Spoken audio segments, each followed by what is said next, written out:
अस्सलाम वालेकुम नाज़रीन, अवामी तराजुल के नए ब्लॉग के साथ मैं हूं खालिद भट्टी। उम्मीद है आप खैरियत से होंगे और अपनी रोज़मर्रा ज़िंदगी जो है उसमें मसरूफ़ होंगे। आज के इस ब्लॉग में हम बात करेंगे गिलगित बल्तिस्तान के 24 जो हलके हैं जिन पे 7 जून को इलेक्शन होना है, यानी परसों इतवार वाले दिन। उन 24 हलकों में से जो 7 अहम हलके हैं जहां अहम उम्मीदवार जो हैं वो आमने सामने हैं, उन 7 हलकों के ऊपर आज के इस ब्लॉग में हम बात करेंगे और आपको ये बताएंगे कि ये हलके क्यों अहम हैं और यहाँ कौन कौन सी अहम शख्सियात जो हैं वो इलेक्शन के मैदान में उतरी हुई हैं और उनको किन की तरफ से सख्त चैलेंज जो है उसका सामना है। तो आज के इस ब्लॉग का आगाज़ करने से पहले आपसे गुजारिश है कि अगर आपने हमारा चैनल अवामी तनाज़ुर अभी तक सब्सक्राइब नहीं किया, उसको सब्सक्राइब कर लें और अगर आपको व्लॉग पसंद आए उसको शेयर करें, लाइक करें और महज़ब अंदाज से अपनी राय का इज़हार करें। बेल आइकन ज़रूर दबा दें, टली ज़रूर खड़का दें। अब हम बढ़ते हैं अपने आज के मौजू की तरफ। गिलगित बल्तिस्तान के जो 7 अहम हलके हैं उसमें पहला हलका है GBA 1 गिलगित 1। यहाँ से पाकिस्तान पीपल्स पार्टी के सूबाई सदर और वजारत आला के उम्मीदवार अमजद एडवोकेट जो हैं वो मैदान में हैं और उनको मोहम्मद शफीक मुस्लिम लीग नून के उम्मीदवार हैं, उनकी तरफ से सख्त चैलेंज का सामना है। और इस हलके में जो तीसरे अहम उम्मीदवार हैं वो सुल्तान रईस हैं जो IPP के टिकट के ऊपर इलेक्शन लड़ रहे हैं। लेकिन जो मुकाबला है वो मलक अमजद एडवोकेट और मोहम्मद शफीकुद्दीन जो मुस्लिम लीग नून के उम्मीदवार हैं उनके दरमियान है। यहाँ ये जो हलका है, अगर ये मलक अमजद इलेक्शन जीतते हैं और पीपल्स पार्टी ज़्यादा नशिस्तें जीतती है और उसकी हुकूमत बनती है तो फिर इस हलके की अहमियत इस लिहाज से बहुत ज़्यादा है कि मलक अमजद एडवोकेट जो हैं वो फिर यहाँ से चीफ मिनिस्टर के उम्मीदवार होंगे। वो नए चीफ मिनिस्टर बन सकते हैं अगर पाकिस्तान पीपल्स पार्टी सबसे बड़ी जमात के तौर पे मर्ज करती है और फिर वो एक मखलूत हुकूमत बनाने में कामयाब हो जाती है। तो अमजद एडवोकेट जो हैं वो सबसे तगड़े उम्मीदवार हैं चीफ मिनिस्टर के। तो इसलिए ये हलका बहुत अहम है। वो यहाँ से जीत गए, पीपल्स पार्टी को अक्सरियत मिली तो फिर वो वज़ीर आला होंगे। इसके दूसरी अगर अहम हलके की बात करें तो वो है GBA 2 गिलगित 2। यहाँ पर हाफिज़ हफीज़ुर रहमान जो साबिक़ वज़ीर आला हैं, 2015 से 20 तक वज़ीर आला रहे, मुस्लिम लीग नून के सूबाई सदर हैं और एक दफ़ा फिर वज़ारत आला के उम्मीदवार हैं। उनको सख्त चैलेंज का सामना है। जमील अहमद हैं पाकिस्तान पीपल्स पार्टी के। जमील अहमद पिछला इलेक्शन जब काउंटिंग हुई थी तो 4 वोटों से हारे थे सरकारी नतीजे के मुताबिक। फिर जब पोस्टल बैलेट आ गए तो वो उनके जो वोट थे, उनके जो मुखालिफ थे, उनके वोट जो हैं वो बढ़ गए फ़तेहुल्लाह खान के जो तहरीक इंसाफ के उम्मीदवार थे। तो उसके नतीजे में वो कुछ 90-94 वोटों से इलेक्शन हारे थे। तो जबकि जमील अहमद साहब का ये कहना था, उनका ये मुतालबा था कि यहाँ रीकाउंटिंग की जाए, दोबारा गिनती हुई तो वो जीत जाएंगे। तो बहरहाल ये और फिर कंट्रोवर्सी जो है वो चलती रही इस हलके में। तो अब भी यहाँ हाफिज़ हफीज़ुर रहमान अगर जीतते हैं तो वो वज़ारत आला के सबसे मजबूत उम्मीदवार होंगे मुस्लिम लीग नून के।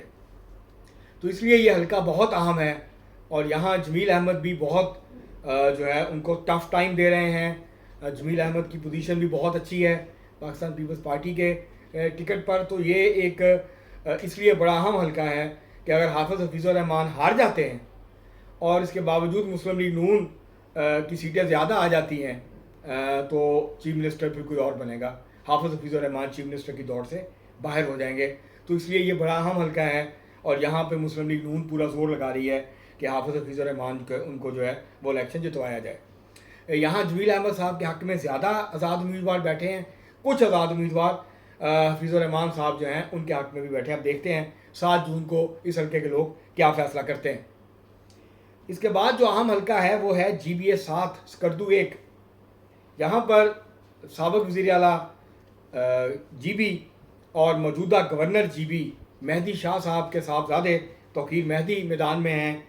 उनके साथ मुस्लिम लीग नून के सीनियर तरीन रहनुमा और जनरल सेक्रेटरी GB मुस्लिम लीग नून अकबर ताबान के साथ उनका मुकाबला है और राजा जलाल मकपून जो कि ख़ुद साबिक़ गवर्नर हैं और उनका ताल्लुक़ स्कर्दू के जो है वो रूलर फैमिली से है। ये हुक्मरान ख़ानदान रहा है बहुत अरसा, जो है इन्होंने यहाँ हुक्मरानी की है। तो इनके दरमियान यहाँ बहुत सख्त मुकाबला है और अब देखते हैं कि यहाँ जो है वो कौन, अगर अकबर ताबान जीतते हैं اور راجہ جلال مقپون ہار جاتے ہیں اور توقیر مہدی ہار جاتے ہیں، تو اگر حافظ حفیظ الرحمان ہار گئے الیکشن، وہ اپنی سیٹ نہ جیت سکے، تو پھر اکبر تابان جو ہیں وہ وزارت اعلیٰ کے مضبوط امیدوار ہوں گے۔ تو اس لیے یہ حلقہ بہت اہم ہے، اکبر تابان کا جیتنا اس حلقے سے ان کے اپنے سیاسی کیریئر کے لیے بہت اہم ہے۔ جبکہ راجہ جلال مقپون کی جو خاندانی ان کی جو آپ اسے کہہ لیں وقار ہے، عزت ہے، وہ داؤ پہ ہے کہ وہ الیکشن جیت پاتے ہیں یا نہیں۔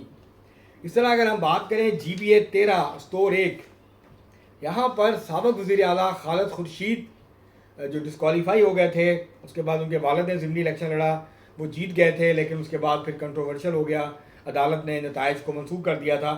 اب ان کی والدہ شاہدہ خورشید صاحبہ جو ہیں وہ میدان میں ہیں، اور ان کا مقابلہ رانا فرمان علی کے ساتھ ہے۔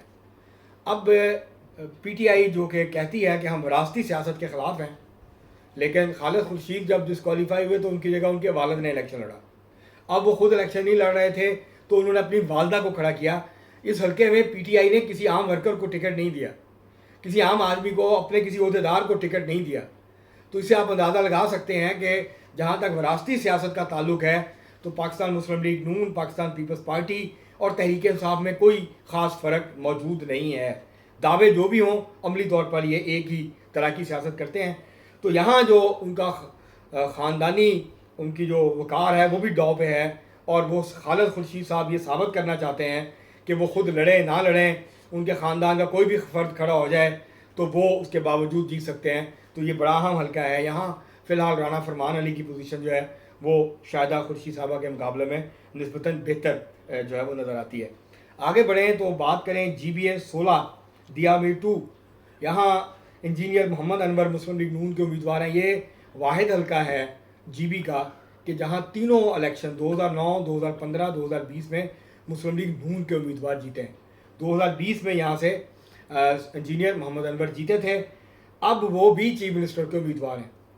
اگر ہار جاتے ہیں اکبر تاوان اپنے حلقے میں اور حافظ حفیظ الرحمان اپنے حلقے میں، تو انجینئر محمد انور مضبوط امیدوار ہوں گے وزارت اعلیٰ کے مسلم لیگ نون کے۔ تو اس لیے یہ بڑا اہم حلقہ ہے، اور ان کا مقابلہ یہاں پاکستان پیپلز پارٹی کے عطاء اللہ جنہوں نے پچھلی دفعہ آزاد الیکشن لڑا تھا، اور عتیق اللہ آئی پی پی کے امیدوار ہیں، ان کے درمیان مقابلہ ہے، اور انجینئر محمد انور کو ایک ٹف ٹائم جو ہے اس حلقے میں مل رہا ہے۔ تو اس لیے یہ بڑا اہم ہے کہ انجینئر محمد انور جو ہیں وہ حافظ حفیظ الرحمان کے مخالف سمجھے جاتے ہیں، اور وہ بھی وزارت اعلیٰ کے امیدوار ہیں۔ اگر ہم آپ بات کریں جی بی 18 دیا میر 4 کی، تو یہاں پر سابق وزیر اعلیٰ حاجی گلبر خان جو کہ آزاد حیثیت سے بھی جیت چکے، جو کہ پہلے جمعیت علماء اسلام کے پلیٹ فارم سے جیتے تھے، وہ یہاں مقابلے میں ہیں، اور اس دفعہ وہ استحکام پاکستان پارٹی کے ٹکٹ پہ الیکشن لڑ رہے ہیں۔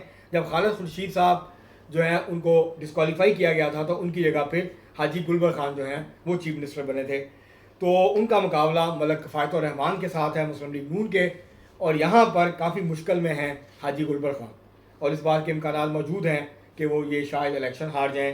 لیکن بہرحال یہ اس لحاظ سے بڑا اہم حلقہ ہے کہ ایک سابق وزیر اعلیٰ یہاں پہ اپنی سیاسی جو زندگی ہے، اپنی سیاست ہے، اس کو بچانے کی جدوجہد میں مصروف نظر آتے ہیں۔ آگے بڑھیں تو بات کریں جی بی اے 19 غزر 1 کی۔ یہاں پر بلوچستان نیشنل فرنٹ کے لیڈر ہیں نواز خان ناجی، وہ یہاں سے امیدوار ہیں۔ 2 الیکشن پچھلے نواز خان ناجی نے جیتے، 2015، 2020۔ ان کا مقابلہ یہاں سید جلال شاہ صاحب کے ساتھ ہے۔ یہ حلقہ اس لیے اہم ہے کہ 45 سال تک پیر کرم علی شاہ صاحب پاکستان پیپلز پارٹی کے یہاں سے امیدوار ہوتے تھے، اور 45 سال تک پہلے ناردرن ایریا کونسل ہوتی تھی، اس کے بعد پھر جو ہے وہ یہاں پہ اس حلقے کے اندر جب یہ 2009 میں صوبے کا اس کو سٹیٹس ملا اور اسمبلی کے الیکشن ہوئے تو وہ یہاں سے جیتے تھے 2009 میں۔ ان کی وفات ہو گئی، تو 45 سال تک جب تک وہ زندہ رہے انہوں نے اس حلقے کے اندر اپنی جو سیاسی غلبہ تھا یا جو سیاسی برتری تھی اس کو قائم رکھا، اور وہ کوئی الیکشن نہیں ہارے، جتنے الیکشن بھی جیتے وہ سب جتنے الیکشن لڑے وہ سب جیتے۔ تو اب یہاں سید جلال شاہ صاحب کو یہ ثابت کرنا ہے کہ کیونکہ وہ اپنے والد کی جگہ الیکشن لڑ رہے ہیں، تو یہ ایک بڑا ایسا حلقہ ہے جہاں نواز خان ناجی نے جو 45 سالہ بالادستی تھی سیاسی اس کو چیلنج کیا، اور وہ 2 دفعہ الیکشن جیتے۔ تو یہ ایک اس لحاظ سے बड़ा अहम हल्का है। GBA 24 की बात करें, ढांचे 3, तो यहाँ इंजीनियर मोहम्मद इस्माइल पाकिस्तान पीपल्स पार्टी के उम्मीदवार हैं, 2 इलेक्शन जीत चुके हैं। एक दफ़ा ये डॉक्टर शफीक से इलेक्शन हारे थे, मोहम्मद शफीक से, मुस्लिम लीग नून के टिकट पे वो जीते थे। अब इनका मुकाबला यहाँ पर डॉक्टर असद शफीक से है, जो कि मुस्लिम लीग नून के हमायत याफ्ता आज़ाद उम्मीदवार हैं, और इनके दरमियान कांटे का मुकाबला है। इंजीनियर मोहम्मद इस्माइल जो हैं वो बहुत ताकतवर उम्मीदवार समझे जाते हैं, और 2009 से पहले भी जब नॉर्दर्न एरिया कौंसिल के इलेक्शन होते थे तो ये तवातुर के साथ यहाँ से इंजीनियर मोहम्मद इस्माइल इलेक्शन जीतते रहे हैं। तो ये जो ये हलके हैं, ये 7 हलके बहुत अहम हैं। इससे वज़ारत आला का फैसला भी होना है, और इसके साथ साथ इन हलकों के अंदर जो सियासी जो आप इसे कह लें हमायत है, उसका भी जो है वो साबित होना है कि कौन उम्मीदवार अपने हलके में कितना मजबूत और ताकतवर है, और क्या वो अपनी जो सियासी साख है उसको बचाने में ये बड़े उम्मीदवार कामयाब होते हैं, या इनकी सियासी साख इस दफ़ा दांव पे लगती है, और कुछ उम्मीदवारों को अगर शिकस्त हो गई तो उनका सियासी कैरियर भी ख़त्म होने की तरफ जा सकता है। अब तक के लिए इतना ही, बहुत शुक्रिया।